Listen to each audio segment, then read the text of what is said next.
Cara menambahkan nomor HP pemulihan untuk akun Gmail kita lewat PC atau komputer.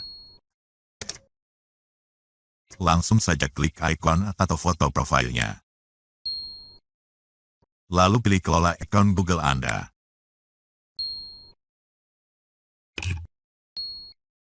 Kemudian buka bagian keamanan.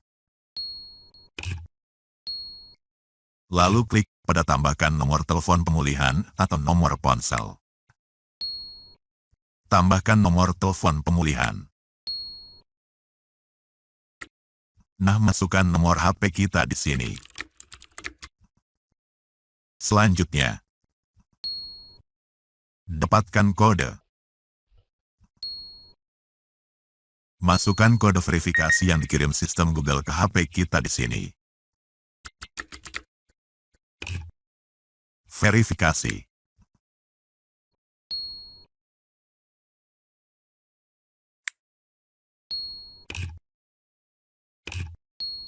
Nah, berhasil.